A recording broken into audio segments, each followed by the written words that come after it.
welcome to Turn the Page, the official podcast of the Syosset Public Library.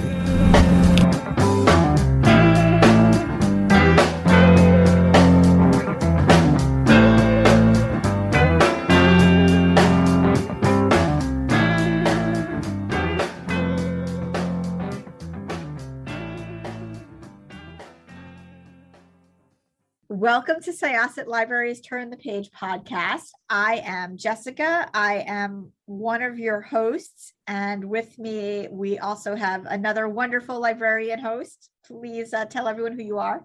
Sure. Hi, I'm Evelyn Hershkowitz, Reader Services Librarian. And with us today, we have author Amy Belding Brown. Amy's latest book is called Emily's House, which is about Emily Dickinson's house and her maid. So Amy Belding Brown wrote a rich new novel, Emily's House. It's narrated by Dickinson's longtime maid, Margaret Maher. Am I pronouncing that right? Maher, yeah, probably. Okay. Amy is the best-selling USA Today author of Emily's House, Flight of the Sparrow, and Mr. Emerson's Wife. Her short fiction and poetry has appeared in Yankee, Good Housekeeping, American Way, the Worcester Review, the Pucker Brush Review, and other national, international, and regional magazines. She's taught writing at Worcester, that I'm not pronouncing right. Worcester, right? Worcester State University, Fitchburg State University, and Granite State College. A graduate of Bates College, she received her MFA from Vermont College and now lives in her home state of Vermont with her husband, a UCC minister and spiritual director. You can learn more about Amy and her work on her website, her Facebook, her Twitter, and her Instagram. Emily's House is available here in the library and also on Overdrive. If you care to purchase the book, you could get it on bookshop.org and other platforms.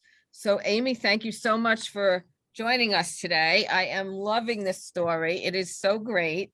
I have a couple of questions before we even get started. There are some words in there, actually one word that you seem to be using a lot that I've never heard of, and I guess it must be an older word. It's Q-U-A-R-E. Well, that's queer. It's basically like queer, but not queer. It would be the way an Irish person would say it. Okay. So I had to look it up. Yeah, I didn't know the word. So tell everybody what that word actually is. It just means in the way I use it anyways, just means strange. Or strange. Or queer, but not in a sexual sense. Just right. But Q-U-A-R-E. And I was like, I don't know that word. I was trying a little bit to get to so you could hear as you read it her accent. Right. And you did a wonderful job of that. I'm really enjoying the Irishness of it and the New England, and it takes place in Amherst. Am I pronouncing that one right? Amherst. Okay.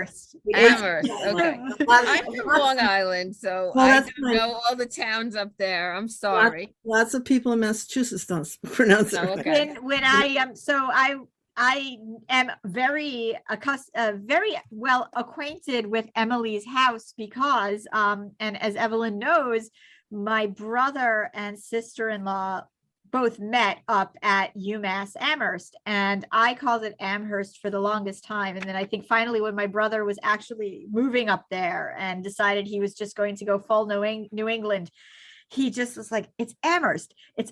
Stop calling it Amherst. Right. Which is why I know. People all over. I think I've heard it mispronounced more often than I've heard it correct. So it's mostly just this little area where people are really. Okay. So I don't feel so bad about it, but you certainly bring out the character of the town, and I want to go. I haven't been there. I really have to get there. So what inspired you to write Emily's House? Well, it's kind of, I wanted to write, I like to write a fiction based in history. And I was looking for a different period of time because I'm always interested in exploring sort of new things. But Emily Dickinson is, because I grew up wanting to be a writer and a poet and all that. She's always sort of there, especially if you're interested in poetry. And if you're not in New England, it's not just New England by a long shot, but So she was always sort of in the background.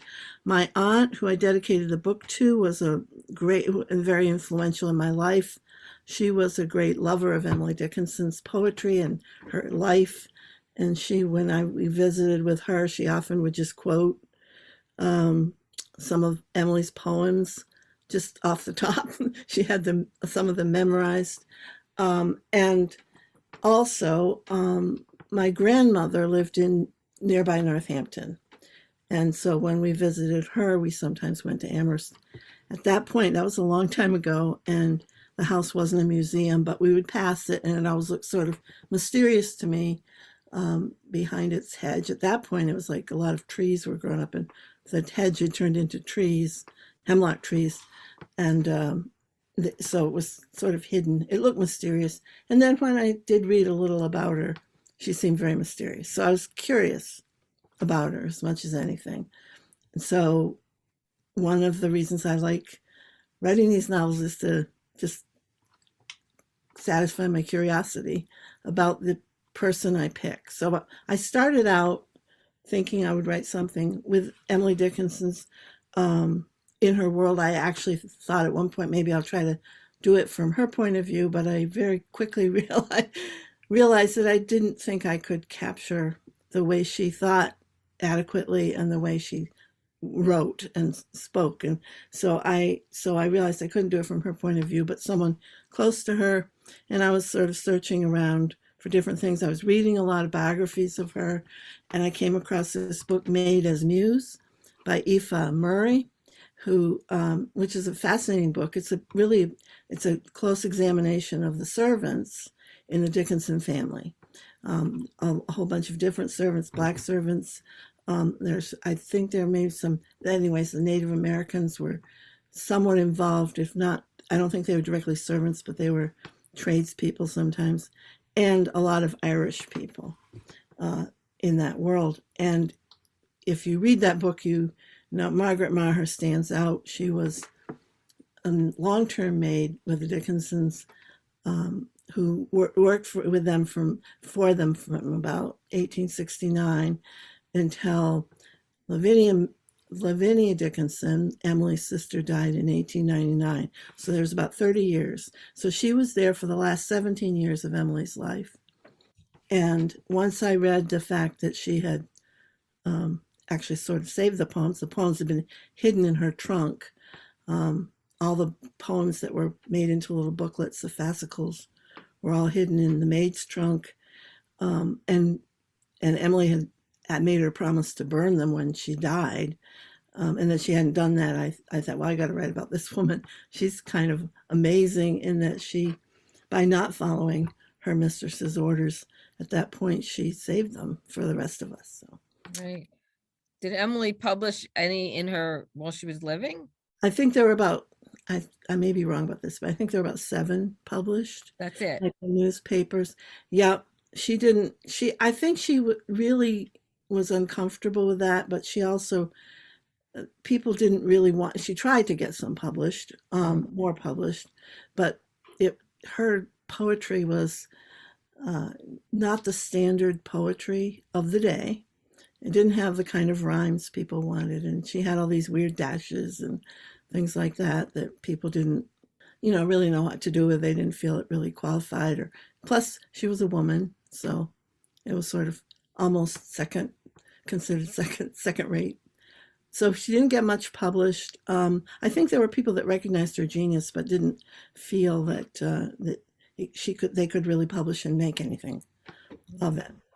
So if it wasn't for Margaret, we wouldn't even have all these poems and wouldn't even know how brilliant Emily Dickinson really was. So, well, we might, there was she shared a lot with her sister-in-law, Susan Dickinson, who lived next door, and she was very close to, and possibly some people, you can make a good case that they were lovers at one time anyways.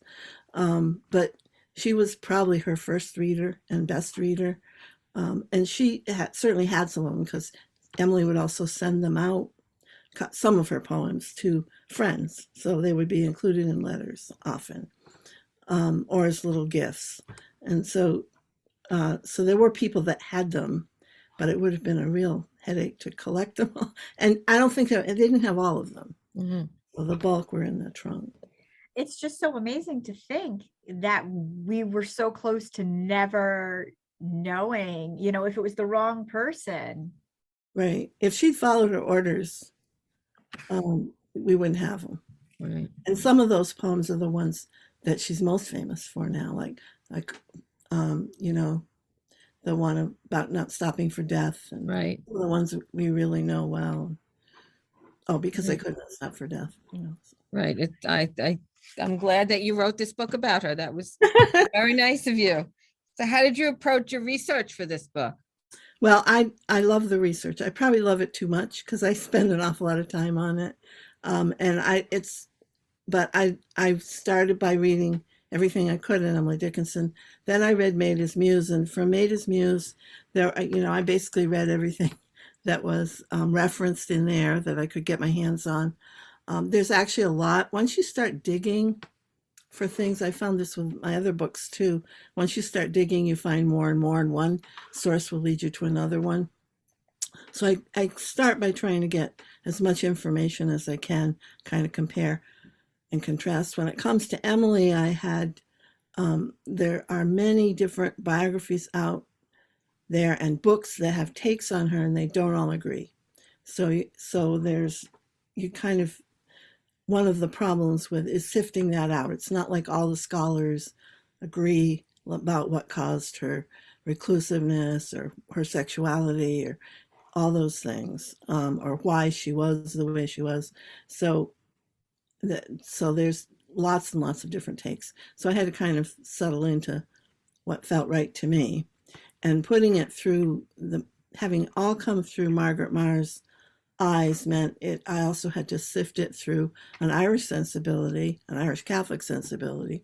So I did a lot of research on Ireland at that time, and I went into finding out as much as I could about where she came from and what it would have been like to emigrate to the United States at that time for an Irish person, and where she grew up, and lots of little detail stuff that never actually made it into the book. But it gave me by doing that, and I also researched the people that she worked for before, the Dickinsons, the Boltwoods, and doing that, even though it doesn't make it into the book, it kind of puts her in my head so that when I'm writing from her point of view, I have access to her past history, her story, and her ways of looking at things. So I did all that. I looked at the language, not Gaelic, but the Irish English way that they spoke. I did a lot of research on that too. Just lots and lots of things. Did you go over to Ireland? No, I was tempted to, but I didn't. No, I'm not a great traveler. I tend to I love traveling in New England, but I'm pretty provincial. But I did do a lot of research about Ireland, but I didn't go there. Someday maybe. You've been to the house though, I'm sure. Oh yeah, I've been there several times. Uh-huh. And before it was, now it's, well, I was there. I didn't go before it was a museum, but I went since. I've been 2 or 3 times, and I'm super excited about what they're doing now. They're doing this renovation, massive renovation, and they've done some work. They've done some work already, but since I last visited it, they've reconstructed the conservatory, which had been taken down by a previous owner after the house was sold, and all that's, there's some of that hinting in the book. Right. But eventually they're reconstructing. They've redone Emily's room so it looks the way it did when she was alive. Now they're working on the parlors, and I guess they're going to be working on the dining room of other rooms. Eventually they want to do the kitchen and the servants' quarters, which I was really excited about. So they're doing a lot of work, and maybe eventually they're going to reconstruct the barn. We'll see, but it's kind of neat. It's a big house, huh? It's a good, it's a big New England house, but not huge. It's not I don't know. It all depends. It's not like the Newport houses. Yeah. It's pretty, as someone who's walked by it several times, it's pretty big in my opinion, but you know, I guess when you look at the houses that were contemporaries of it, I guess, would you consider it standard, Amy? Yeah, for that era, it was definitely standard. Well, it was expanded. Edward Dickinson expanded it, but he made it bigger. But it was, yeah, I mean, it's a sort of standard New England house for I guess for if well you had money, for somebody who had money. Yes, right? definitely.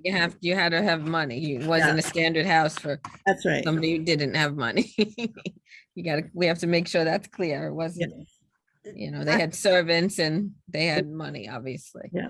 I'm curious. So why do you think, you know, for you, why does her poetry still resonate so much?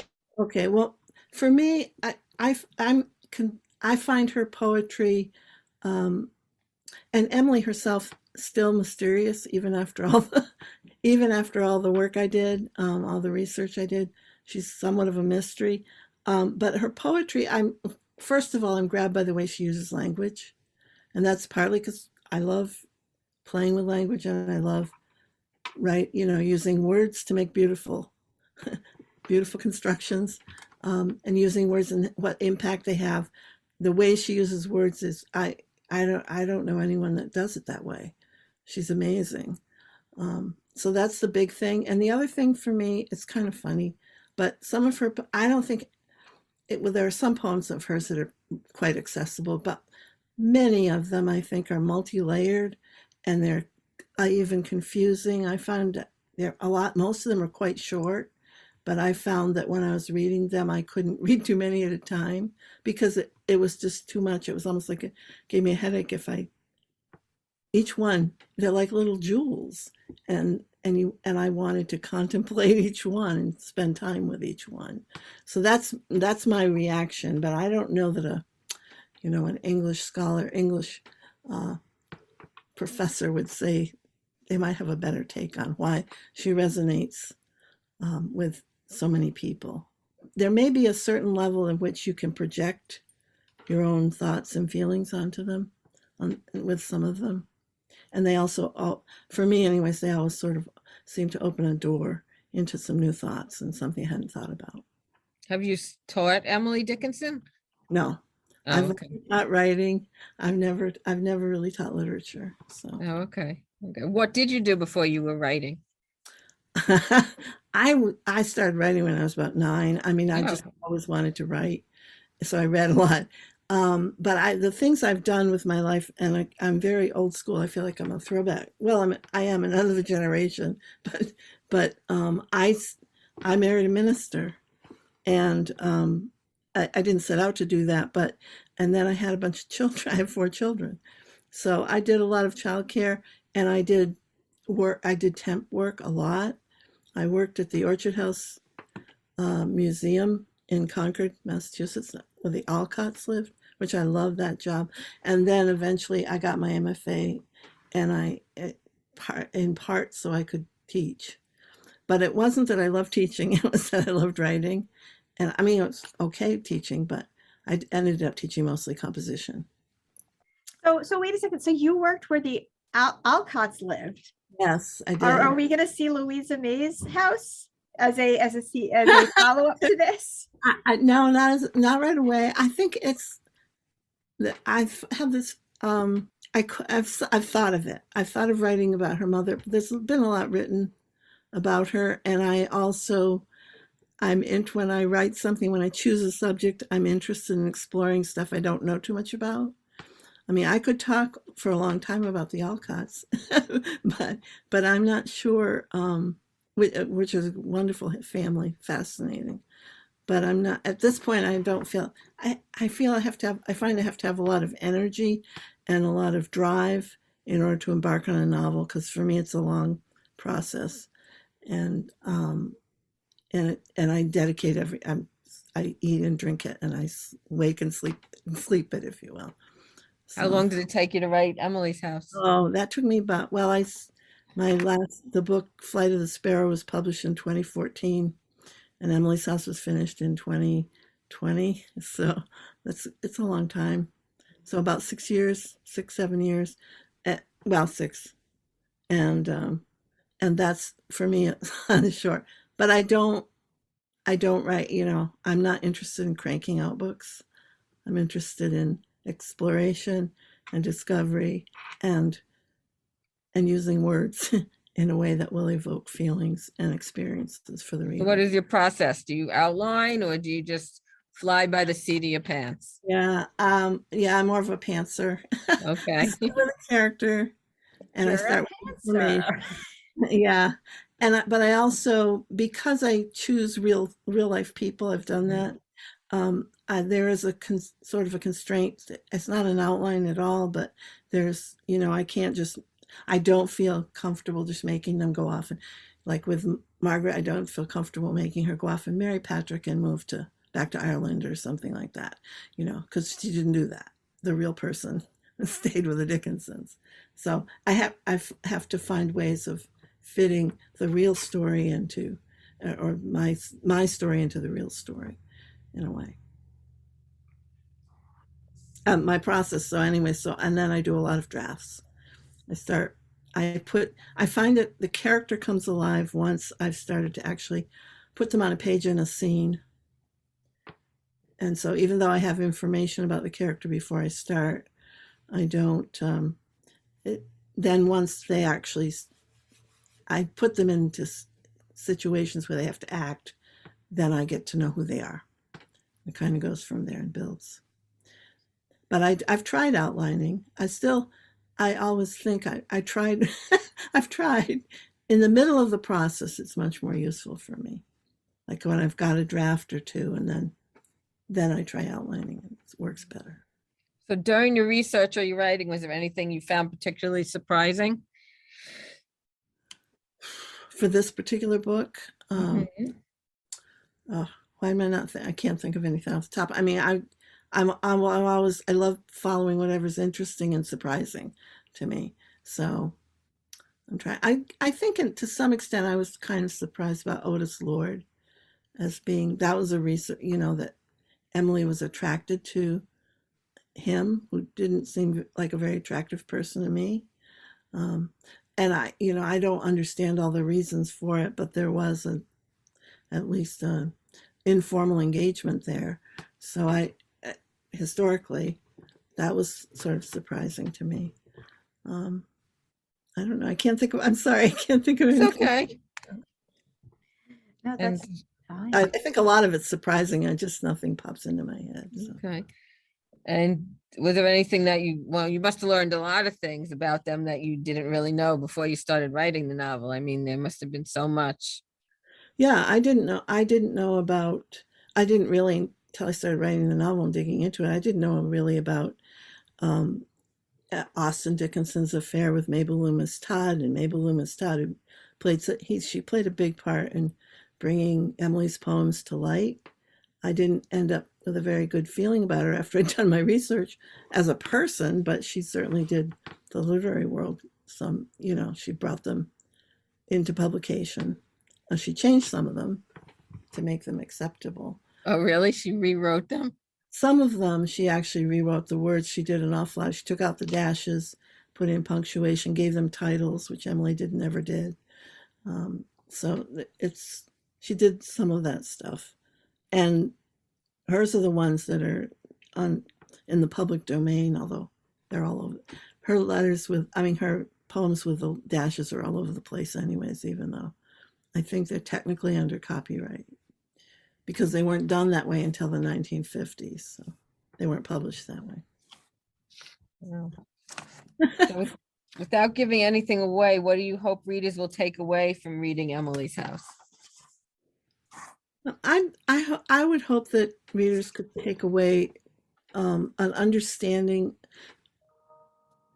less of the dynamic between the servants and the employers in upper middle class New England, and the experience of an Irish immigrant in those times when there was so much prejudice against the Irish and Catholics as a whole. That was my big thing, and also the fundamental thing is appreciate how much those people who are supportive of the famous people or the rich people or the prominent people or the leaders, how much of a real factor they play, how much influence they actually have, and how impoverished our whole culture would be without them. I think that those people who are overlooked, I always want, I would like a reader to pay a little more attention to that in their own lives, the people that generally don't get appreciated or taken for granted. Now, what kind of research did you do for finding out about what her brothers were doing in California? That was most of that was all from Aoife's book. She Uh-huh. has information. She did a lot of digging into, she read what correspondence there is, that things that Margaret left, had written places. And so a lot of that comes from her. And she also interviewed family. Well, Margaret didn't have any descendants, but her brother did. Her brother-in-law did. So it comes from that, mostly her book. So were the brothers successful in California, or were they just? Well, one of them died. Oh, And okay. the other one, the youngest brother, became a rancher out there, and I think he was successful. He actually I think he actually bought a mine or something. At one point, he did pretty well for himself. And he came back east, I think, at the very end of his life. Oh. But just briefly, and he's buried there. And he and Margaret are buried in the same cemetery. Wow. Yeah, because that was really, I mean, I'm not giving anything away. That was right from the very beginning. Her goal was just to earn enough money to get out to California and be with her brothers. Right. Yeah. I think she had an adventuresome sort of spirit. Absolutely. Yeah. Yeah. But she had a sister in Amherst. So Right. I think that was hard too. It's hard to leave your sister. So Right. Well, also there was more to it than that. there definitely was. I don't want to give that away, but not everybody's so nice. No, I'm afraid not. And the Yeah. use of power Mhm. sometimes Right. really hurt. Yeah, because she really wanted to get out there. She said she had her clothes ready and she was all. And that's actual. She Yeah. did. I don't know about her clothes being ready, but she had made plans, definite plans. Mhm. One wonders what might have happened had it gone that way, whether poetry would have still happened or whether it would have been different. I mean, I suppose like in everybody's mind, one would hope that the poetry would have still happened, but it seems like there was so much contributing to the nature of it. That's true. Yeah, absolutely. Yeah, and I think it was very typical in those days for maids to come and go. Like they Right. might stay a few years, but they often would get married or had enough of being someone's, live-in maid, and they would leave when they could. So she was unusual in staying as long as she did. Well, And she also wasn't working as hard as she worked at other places, especially in the beginning, because they were actually doing a lot of the work that. Yeah. Although I still think she worked really hard. I think it's Yeah. hard for us in this day to appreciate how much people had to do. Right. I know. We have washing machines, we have dishwashers, we have all the modern conveniences that they didn't have. So she still had to do all that. But Yeah. But it's rare that you would come into a house and the other members of the house were doing the dusting and the baking and That's so right. she Had a definitely little- worked hard. I'm not saying she didn't. But are you working on anything else right now? I'm just beginning research on a different kind of book that is set in, it's very beginning stages, so it might change, but Okay. it's set in Vermont and during the Revolutionary War period.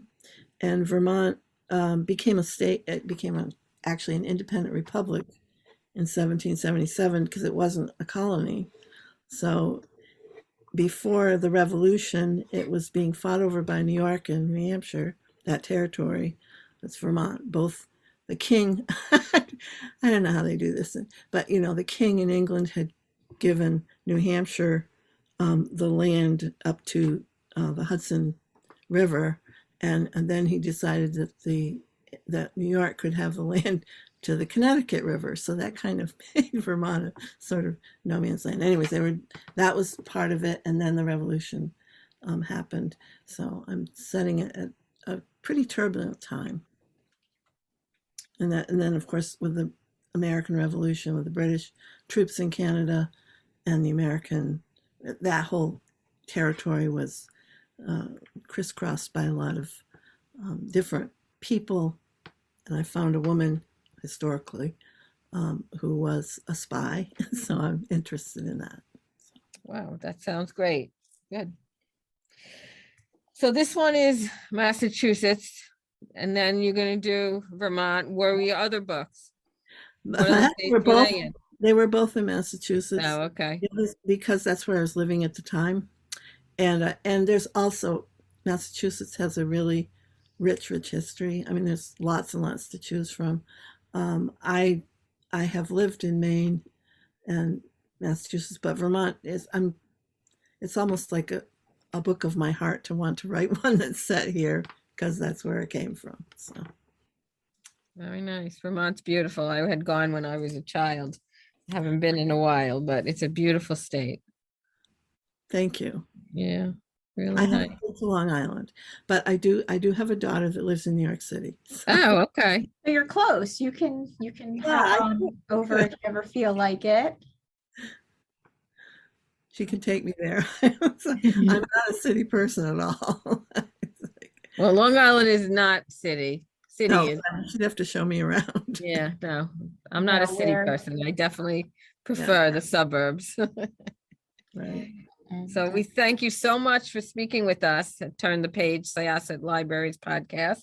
Well, So I thank you. guess we'll look forward to your next book and we'll talk to you then. Okay. So I guess we're gonna close this chapter of Turn the Page. I'm Evelyn and I'm here with my Jessica. library and also Amy Brown. Thank you so much, Amy. We really appreciate it. And everybody, Emily's house is available here at the library and also on Overdrive. So It's time to close this chapter of Turn the Page. Join us for the next episode.